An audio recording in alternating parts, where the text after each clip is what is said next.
formalnya di sini Pak implementasinya. Apanya implementasi dalam arti apa ini?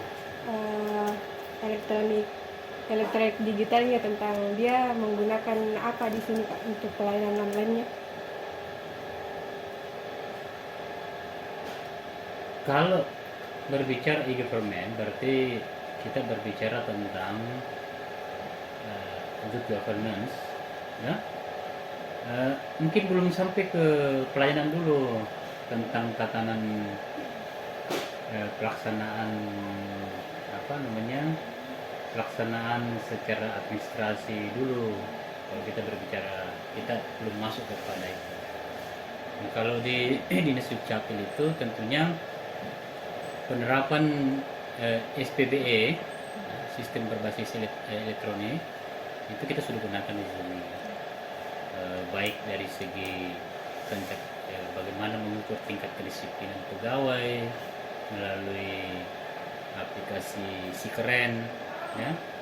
Lalu mengenai masalah administrasi, segala administrasi persuratan dan administrasi lainnya itu kita juga berbasis SPBE, yaitu melalui aplikasi Srikandi namanya. Jadi baik persuratan, SK apa semua itu kita sudah lakukan seperti itu.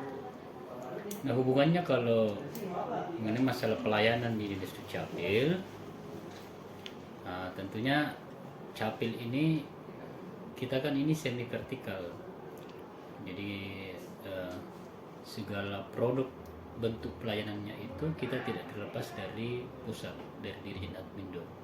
Jadi kita di apa namanya melaksanakan pelayanan itu kita menggunakan berbasis IT atau teknologi, dengan berbasis aplikasi dari Dirjen Admindo yang disebut dengan aplikasi SIA.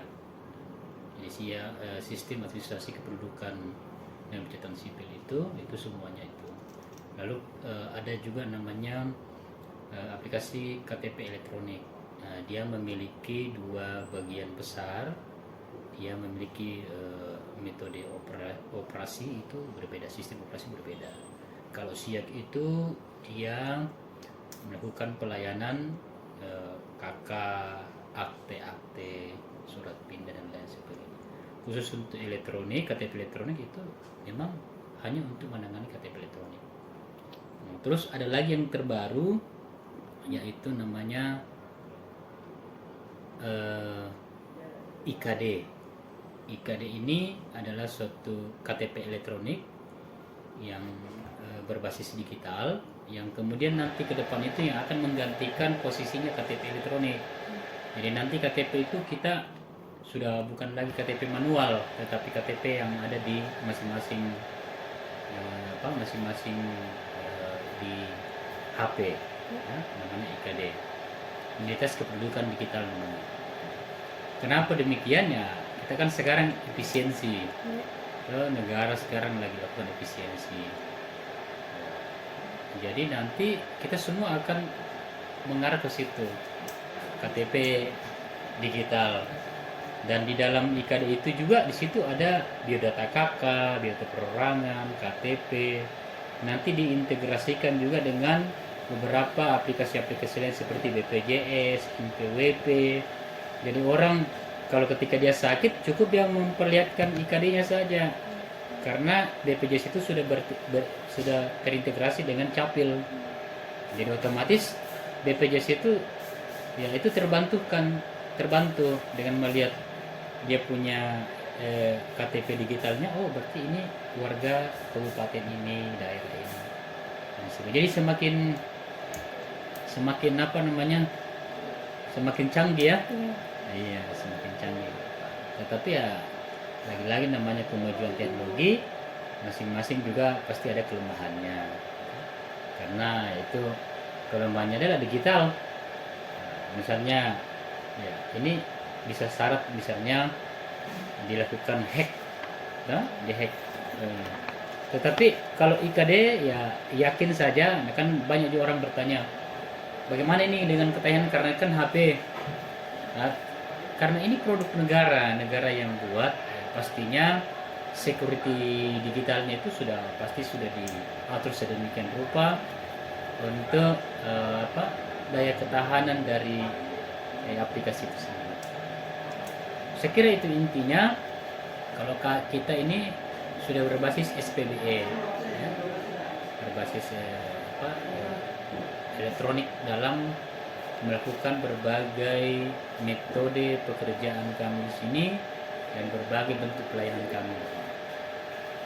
Kebetulan ini Pak, di dalam skripsi saya dia menggunakan data elektronik dari aplikasi IKD. IKD ya? Iya. Kalau untuk aplikasi sudah ada IKD-nya? Iya ada. Oh ya, saya kira ambil IKD baru tidak ada aplikasi IKD-nya. Iya, kalau untuk ini penerapan IKD di Capil Mamuju sejak kapan? Kalau IKD di Kabupaten Mamuju itu sebenarnya kurang lebih 3-4 tahunan. Saya kurang tahu pastinya karena saya memang pernah di Capil 2018, saya pindah 2023 saya baru pindah di sini lagi. Jadi saya tidak tahu rental itu, tapi 2023 itu sudah berjalan. Mungkin 4-5 tahun lah. 4-5 tahun lah. Itu sudah berjalan. Hanya beberapa tahun ini baru kita maksimalkan. Ya, karena memang IKD ini kemarin-kemarin orang masih belum terlalu paham. Baru kita baru melakukan sosialisasi. Dan orang juga mempertanyakan bagaimana security datanya. Nah, itu yang paling penting juga untuk kita sosialisasikan ke masyarakat bahwa ini kan produk pemerintah. Tidak mungkinlah produk pemerintah itu untuk tidak betul-betul menjaga security datanya. Ya, apalagi? Bagaimana respon awal masyarakat ke pengguna layanan tentang IKD, Pak? Asip itu tadi. Jadi orang responnya orang masih belum, karena orang masih apa namanya ini masih mengandalkan KTP ini. Dan memang juga beberapa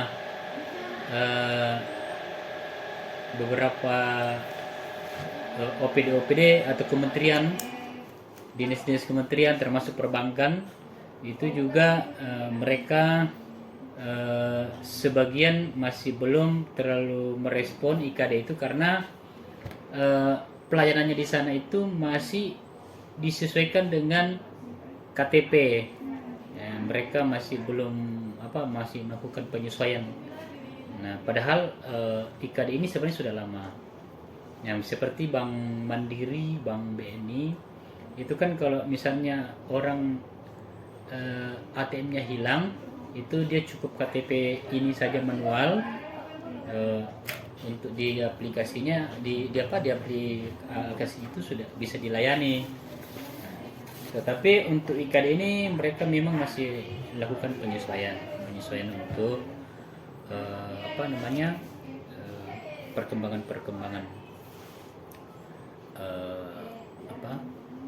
perkembangan dari di bidang digitalisasi. Dan ya mau tidak mau kita akan mengarah ke situ semua nanti. Jadi ya tinggal bagaimana dengan kementerian-kementerian yang lain, dengan dinas-dinas yang lain, perbankan juga harus menyesuaikan dengan perkembangan yang ada.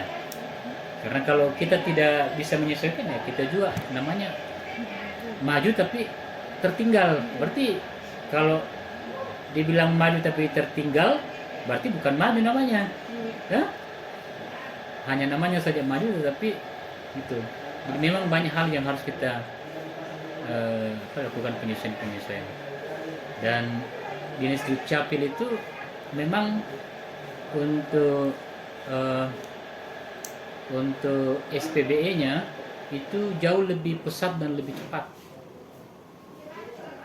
Ya, karena mungkin ya dulu belum ada yang berbasis SPBE, berbasis digital di beberapa OPD, tetapi Capil sudah lama menerapkan itu berbasis digitalisasi. Jadi ya seperti itu lah mungkin Indonesia Capil ya, agak lebih cepat kita dalam perkembangan dalam pemberian pelayanan kepada masyarakat supaya bisa lebih memudahkan, lebih cepat, lebih murah ya. Ya misalnya masyarakat mungkin juga nanti ke depan tidak perlu ke Indonesia Capil lagi, cukup dia ya dengan sebenarnya dengan IKD ini ada KK, ada KTP, ada surat pindah, ada akte kelahiran. Jadi orang kalau mengajukan di IKD ini bisa lewat IKD. Bisa. Ini mana ada IKD-nya ya? Ada. Coba saya. Jadi nanti ke depan itu masyarakat tidak perlu lagi ke kantor, cukup di rumah. Tetapi dia hanya bisa melakukan perubahan, melakukan pengajuan berdasarkan datanya sendiri, tidak bisa mewakili datanya orang. Ya. Ini. Nah, ini kan kartu penduduk tak keluarga, dokumentasi.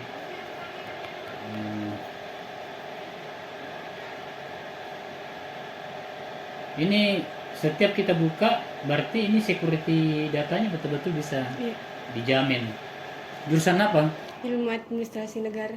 Oh, saya kira IT.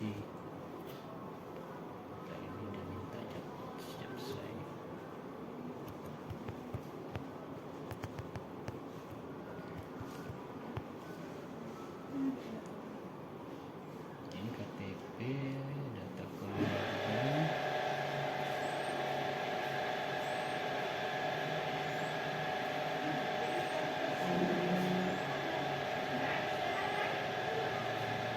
Nah ini kan ada surat pindah di dalam, kutipan akta kelahiran. Jadi nanti orang kalau ingin mengajukan akta kelahiran khusus untuk di kakaknya dia, itu bisa langsung. Bisa lewat aplikasi IKD. Lewat aplikasi IKD. Dan sekarang sudah bisa, kayak misalnya sekarang saya mau mengurus langsung bisa di sini diurus. Bisa, tetapi saya bukan teknisnya. Teknisnya di bidang. Iya. Nah, nanti kalau mau koordinasi bisa koordinasi sana. Terus ini bedakan. Jadi memang IKD ini pengembangan terus, penyesuaian terus dengan perkembangan yang ada. Ya. Jadi sayang sekali memang yang menjadi kendala memang itu. Ketika kita melakukan pelayanan IKD, kadang orang, bagaimana security datanya, bagaimana, padahal kalau orang sudah gunakan IKD semua, lalu kementerian, perbankan juga sudah bisa menyesuaikan, ini justru lebih gampang. Masyarakat tidak perlu lagi ke buang-buang uang. Apalagi kalau misalnya orang yang ada di Tomo, Sampaga, Apalang, tuh, dikatakan layanan gratis, tapi dia di sini ke sini naik kendaraan, ya kan udah gratis karena dia keluarkan biaya. Tuh, berarti dibilang gratis, tapi ada biaya keluar, biaya transportnya, tuh, seperti itu. Jadi itu nanti kita ke depan seperti itu. Kalau sekarang untuk pengajuan KK akte itu sekarang bisa di beberapa desa. Jadi kita tinggal namanya pelayanan lopis namanya. Jadi masyarakat itu ke desa. Jadi desa ada beberapa desa tapi belum semua desa. Jadi semua masyarakat ke kantor desa mengajukan akte atau mau pindah apa semua, nanti desa yang mengirim lewat aplikasi ke sini. Jadi setelah itu baru kami proses di sini, kita kirim kembali ke desa yang cetak di sana. Seperti itu. Untuk beberapa desa nanti bisa ditanya di bidang pihak. Beberapa desa yang sudah jalankan. Nah, kita juga berharap semua desa sudah bisa itu. Tetapi kalau IKD ini juga berjalan, ini perorangan. Jadi orang juga bisa mengajukan surat pindah, orang mengajukan akte kelahiran bagi anaknya, tetapi hanya di kakaknya saja, tidak bisa kakaknya tetangganya. Kalau untuk IKD ini Pak, dia kan dia pakai barcode, dia itu harus mengaktifkan di Capil atau ada instansi yang terlibat kayak misalnya di perangkat desa atau di kelurahan. Kalau untuk di desa, kelurahan itu belum, hanya sebatas kakak saja. Ya, kakak akte itu untuk pelayanannya, untuk melakukan perubahan. Tetapi ketika dilakukan perubahan, kan IKD itu kan online dengan siap di sini, server di sini. Jadi kalau berubah di sana, berubah juga di IKD, otomatis kan? Nah, terus apa lagi tadi? Eh, Kalau KTP kita belum untuk dia. Nah, terus kalau awalnya memang di dalam proses IKD itu ya lakukan install dulu aplikasi IKD melalui Play Store. Setelah itu diregistrasi, lalu registrasi itu barcode-nya ambil di sini.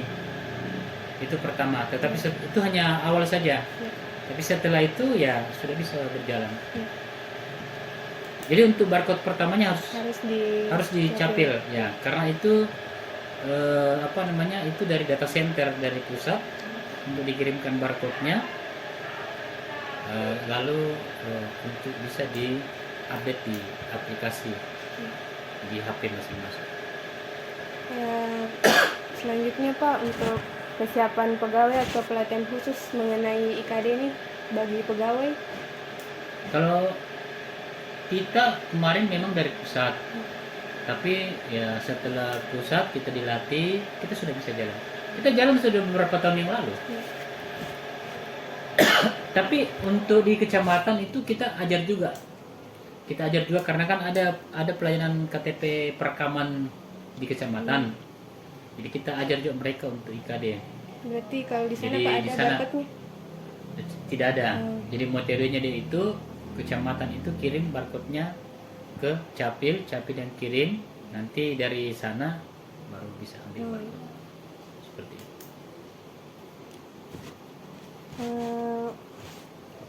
Kalau misalnya ini IKD Pak, penanganannya jika terjadi gangguan teknis bagaimana? Untuk sementara langsung koordinasi atau mobil langsung ke dinas Dukcapil. Karena tidak bisa kalau hanya lewat dinas Dukcapil saja. Untuk sarana pendukungnya seperti jaringan internet dan perangkat layanan dalam IKD ini Pak gimana? Ya otomatis harus ada tuh untuk jaringan itu. Kalau di Capil sini sudah lengkap semua. Lengkap. Bahkan kita bisa layani di luar. Ya. Karena kita sekarang ini lagi pelayanan di kampus-kampus. Cuma sekarang masih ada kampus yang libur ya. Iya, masih ada yang swasta. Ada yang sudah, ada juga yang sudah ini, yang jadi kemarin kita layani di beberapa kampus. Jadi bisa kita layani di luar. Tapi ya kalau mau di UNM kan mungkin tuh, kan pasti Capil Makassar. Untuk yang terakhir Bapak, harapannya untuk layanan berbasis elektronik ini melalui IKD bagaimana Pak? Ya harapan kita yang pertama, prasarana itu sudah lengkap, semua sarana kita di Capil itu sudah lengkap. Bahkan kita sudah bisa melayani di luar dari dinas Capil. Jadi ini kita lakukan pelayanan secara mobile.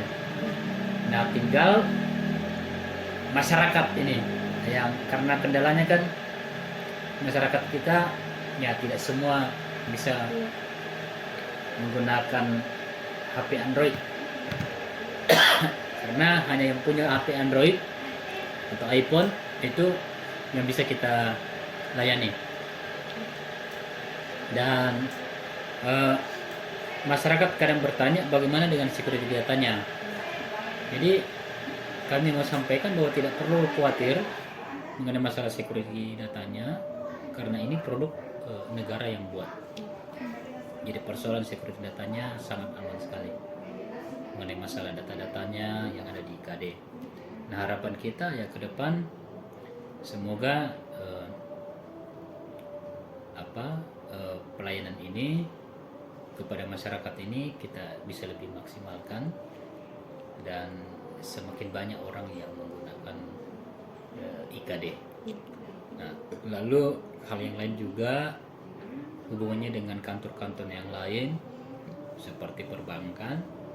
Kita berharap juga untuk bisa menyesuaikan bahwa ketika masyarakat memiliki aplikasi IKD, hubungannya dengan KTP digital di dalam dengan beberapa elemen-elemen data dan dokumen-dokumen yang lain, ya sekiranya bisa menyesuaikan, karena ya kita tidak bisa terhindar dengan perkembangan-perkembangan yang ada. Kita sekarang berada di era digitalisasi.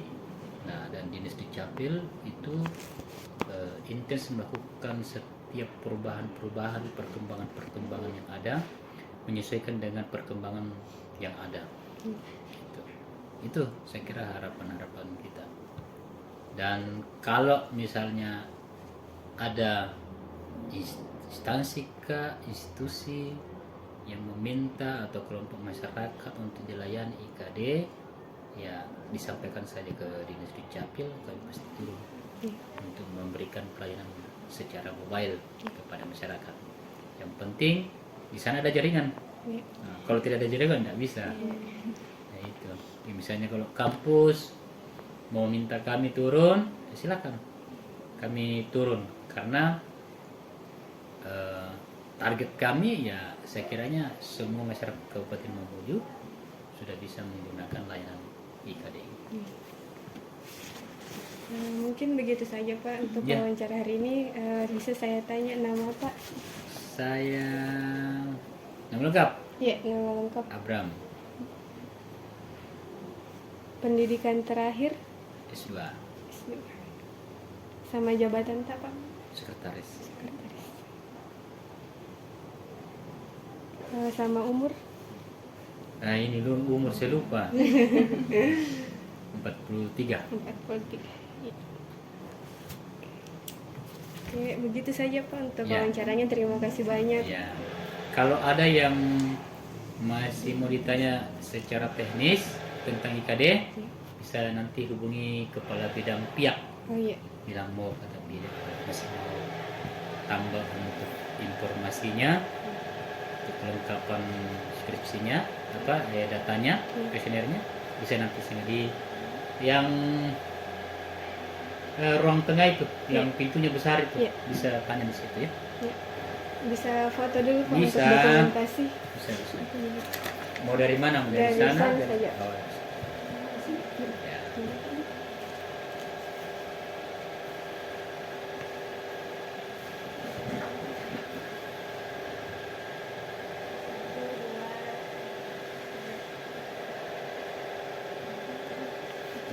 Oke. Siapa namanya? Reski Nur Febrianti Pak. Orang sini kan? Iya, tinggal di Mamuju, tapi kuliah di UNM. Asli ini? Saya di Perampang aja. Oh, Perampang di sini? Iya. Oh. Terima kasih ya. Iya, oke. Mari Pak.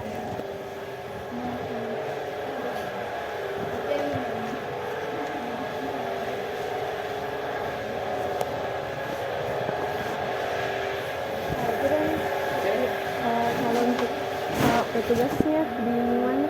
Iya. Apa tadi? Operatornya? Operator? Iya. Oh, operator di sini. Oh iya. Operator KTP, kakak atau Untuk IKD? IKD? Iya. Oh, kalau IKD dalam sini bisa. Iya. Kalau IKD? Iya. Iya. Operator IKD kan? Iya. Oh iya, makasih Pak.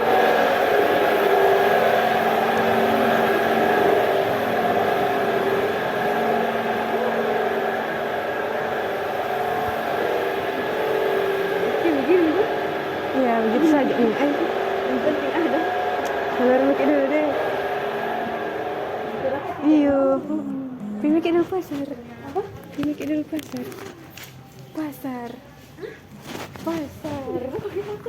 Iya, ribet sekali. Menjualnya.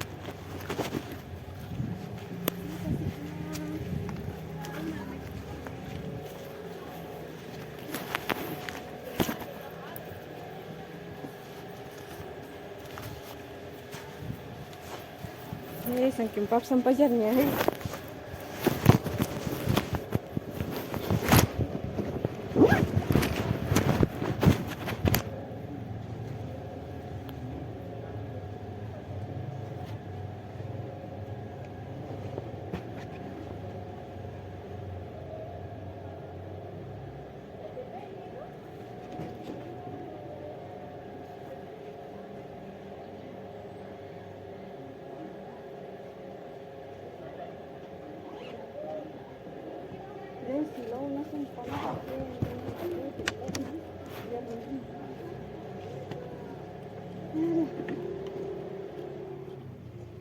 Kembali lagi sini, jam berapa kembali ke sini? Jam 2. Ya, kemana kita lagi barang? Bocok. Jam 2. Ke pasar. Oh iya, ke pasar gitu baru naik di ke iya baru ada sini apa di masjid. Muka apa di masjid? Oh iya, kira mau Kak tinggal dulu ceramah. Kira mau ke sini di masjid. Apa? Kira mau ke singgah istirahat di masjid. Bodoh.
ada yang wali kotanya. Oh, Bu. Iya kan? Ada pembangun apa dulu di sini? Nggak tahu, yang ada di rumahnya. Rumah jabatan kayaknya.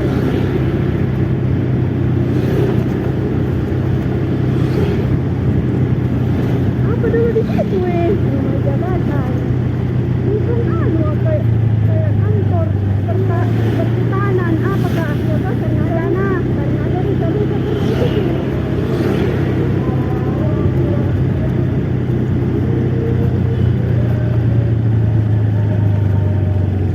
Lampu merah goblok.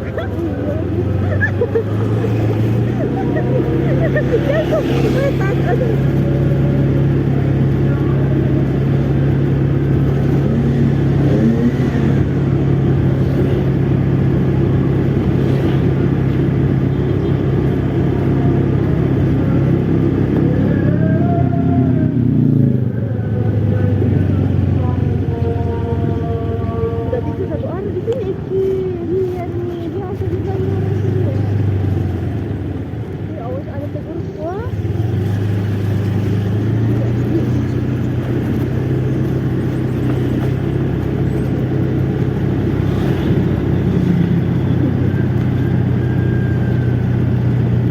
Ya Allah, bau kaki.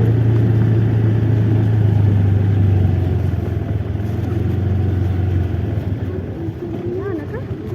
Bukan tunggu-tunggu.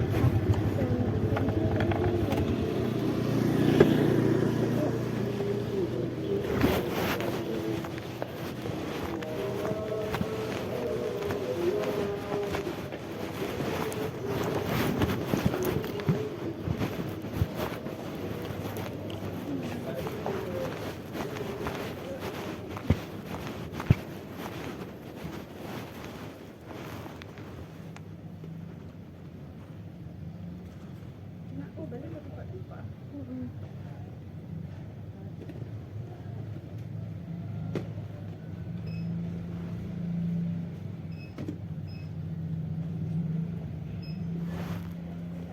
Oh, ini di sini.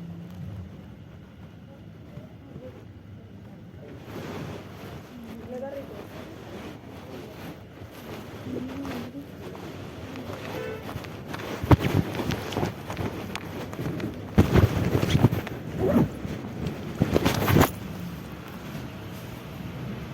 Ini kunci